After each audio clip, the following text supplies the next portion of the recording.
ምን ማለት ነው? ለስራ የገባነውን ውል እናፍርስ ማለት? ቃል ለስራ ብዬ አይደለም ያገኘሁሽ። ስራውን አንቺን ለማግኘት የተጠቀምኩበት መንገድ እንጂ ፈልጌው አይደለም። ለምን ሲባል? ቃል ስህተቴን ማረም ፈለግኩ። እየወደድኩሽ እንዲሁ እንደ ቀልድ ተለያይተን መቅረታችንን ማመን ከበደ። ካገባው በኋላ ሌላ ህይወት ከጀመርኩ በኋላ ነው ይሄንን የምታስበው? በዛ ነው ይቅርታ ትንሽ እንደዛ ማድረግ ማሰብ አልነበረብኝ። ቃል መልካሙን ሁሉ እመኝልሻለሁ። ከዚህ በኋላ ህይወትሽን የሚበጠብጥ ነገር አላደርግም። ቃል ደህና ሁኚ በቃ። እሺ ወዴት ነው የምትሄደው?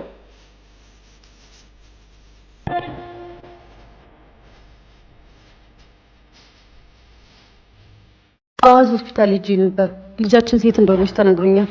ስሟን ደግሞ ዊንታና ልለው አስቤያለሁ። ምን ታስባለህ? አቤል ምን አልሽኝ? እስካሁን ያልኩትን ምንም አልሰማኸኝም? አረ ሰምቼሻለሁ። እሺ ከሰማኸኝ ምን እያልኩ ነበር?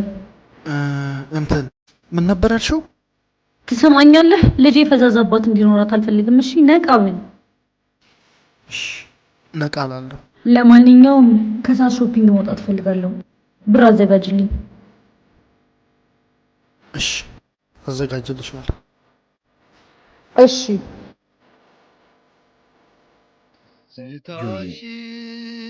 ቃልን ረስተት እንዴት ነው እንደምችል በጣም ከብዶኛል። ገና ካሁኑ ባዶነት እየተሰማኝ ነው። ይገባኛል ሄኒ፣ ግን ደግሞ ጠንከር ማለት አለብህ። በማይሆን ተስፋ ውስጥ ራስህን ደብቀህ ከዚህ በላይ መመኘት የለብህም። ቆይ እሺ የአቤል ጉዳይስ? እሱን ሁለቱ እንደ ባልና ሚስት ይፍቱት። አንተን ሊያስጨንቅ አይገባም። የምወዳት ልጅ ስትጎዳ ያየው እጄን አጥፌ መቀመጥ አለብኝ? ኦልሬዲ ባሏ ቺተር እንደሆነ አውቃለች። ውሳኔ የራሷ ነው። ጆዬ እንደዚሁ አብረው ብትቀጥልስ? ምርጫዋ ነው ሄኒ። ድጋሚ አብራኝ ትሆናለች የሚለው ተስፋን ከውስጥ ግደለው። ተዋትና የራስህን ኑሮ ኑር።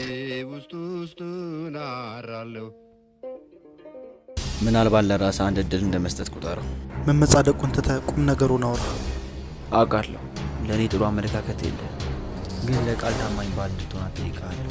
እኔን ከመምከር በፊት ከባለ ትዳር ሴት ተራቅ። አታስብ፣ ድጋሚ ሚስትን አላገኛትም። ግን በዚህ ብልግና የምትቀጥል ከሆነ እመኔ የማደርገውን የማውቀው